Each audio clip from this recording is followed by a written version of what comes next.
Selamat datang di channel cerita horor. Jadi, hari ini gua mau ceritain pengalaman temen gua, namanya Riko. Ini salah satu pengalaman paling seram yang pernah dia alamin sendiri, di rumah yang dulu sempat dia tempatin selama beberapa tahun.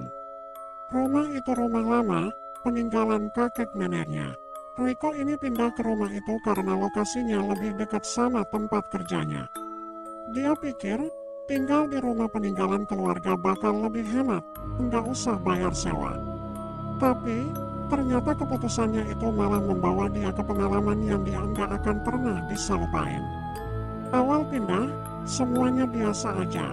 Rumahnya emang kelihatan tua, tapi nyaman dan cukup luas. Riko merasa seneng-seneng aja, malah dia punya rencana buat renovasi sedikit-sedikit biar kelihatan lebih rapi. Malam-malam pertama, dia tidur nyenyak tanpa gangguan. Tapi mulai malam keempat, dia mulai ngerasain ada yang aneh. Tengah malam, Riko dengar suara kayak orang jalan di lantai atas. Dia pikir, mungkin itu cuma suara kayu tua yang berderak. Rumah tua, kan, biasanya emang suka ada suara aneh. Tapi lama-kelamaan, suara itu makin sering dia dengar, dan makin jelas juga. Suaranya pelan, seperti langkah kaki. Bukan suara langkah biasa, tapi langkahnya kayak berat, teratur, dan terus menuju ke arah kamarnya. Riko mulai curiga, tapi dia berusaha cuek dan enggak mikirin hal aneh-aneh. Malam itu dia tidur lagi, berharap suara itu cuma kebetulan. Tapi, malam berikutnya, suara langkah kaki itu muncul lagi. Kali ini lebih jelas dan lebih dekat. Riko mulai ngerasa enggak nyaman. Dia dengar langkah itu mulai dari tangga, naik pelan-pelan ke lantai 2. Padahal, rumah itu cuma dia yang tinggalin, enggak ada orang lain sama sekali. Pintu-pintu terkunci semua, jendelanya rapat, jadi jelas enggak mungkin ada orang lain di rumah itu. Riko berusaha tenang. Dia pikir, mungkin ada hewan yang nyasar, atau suara dari luar yang terdengar sampai dalam rumah. Tapi suara langkah itu semakin mendekat dan berhenti tepat di depan pintu kamarnya. Dia terdiam, detak jantungnya makin kencang, dan keringat dingin mulai bercucuran di dahinya. Ada sesuatu di luar pintu kamarnya. Setelah beberapa menit, Riko dengar suara ketukan pelan di pintunya. Ketukannya teratur, kayak ada orang yang memang beneran ngetuk. 3 kali ketukan, hening, lalu 3 kali lagi. Dia enggak berani ngerespon, cuma bisa duduk di tempat tidur sambil merem, berharap suara itu hilang. Tapi suara ketukan itu enggak berhenti. Makin lama makin kenceng. Riko akhirnya memberanikan diri buat teriak, "Siapa di sana?" Tapi enggak ada jawaban, cuma hening. Setelah beberapa menit, ketukan itu berhenti. Riko ngira udah aman, jadi dia coba tidur lagi. Tapi belum sempat matanya merem, dia merasa ada sesuatu yang melirik dia dari jendela kamarnya. Padahal kamarnya ada di lantai 2, dan nggak ada balkon atau akses buat orang lain bisa nyampe ke jendela itu. Dia beranikan diri buat nengok ke arah jendela, dan di sana, dia lihat ada sosok hitam berdiri di balik kaca, cuma ngeliatin dia tanpa gerak sama sekali. Riko langsung tarik selimutnya dan nyoba buat tidur sambil baca doa yang dia hafal. Semalaman dia enggak bisa tidur. Begitu pagi, dia langsung keluar rumah, nyari udara segar. Dia cerita ke beberapa temannya, tapi mereka enggak terlalu percaya. Mereka pikir, mungkin itu cuma sugesti atau pengaruh dari suasana rumah tua. Hari-hari berikutnya, kejadian itu mulai jadi lebih sering.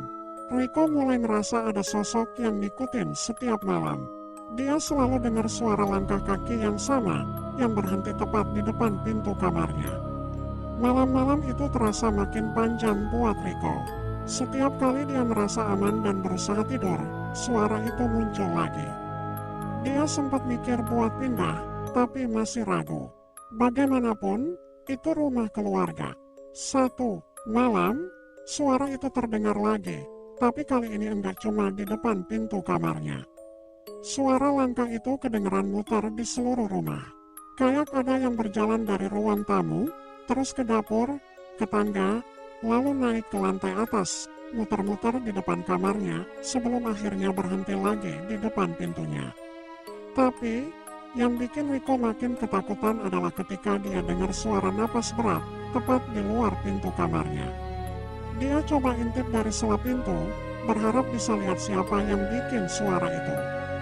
Tapi pas dia ngintip, dia cuma melihat bayangan hitam yang diam berdiri di depan pintunya.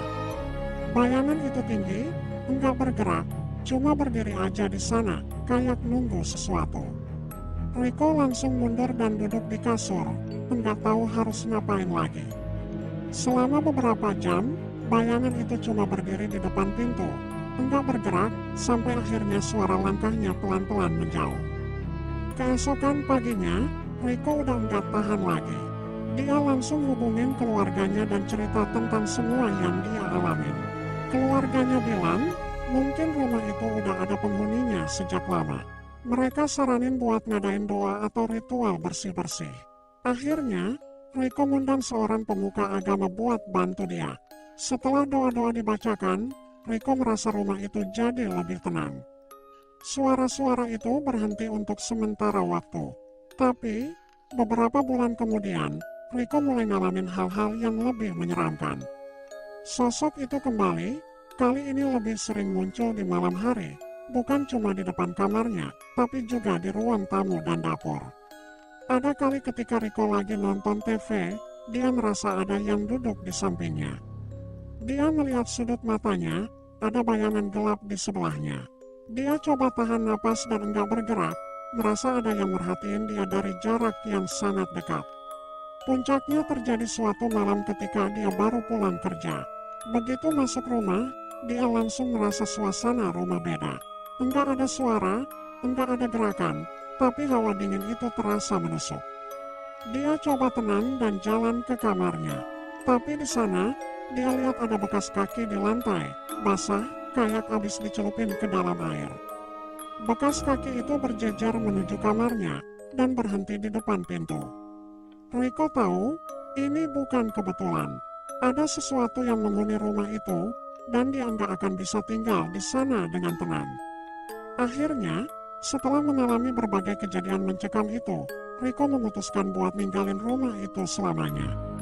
Sampai hari ini, dia masih ingat jelas semua suara langkah, ketukan di pintu, dan sosok bayangan yang sering muncul di rumah itu. Dia udah pindah jauh, tapi setiap kali ada yang nanya tentang rumah lamanya, Riko cuma bisa diam dan bergidik. Karena pengalaman itu udah ninggalin bekas di pikirannya, dan enggak akan pernah dia lupain.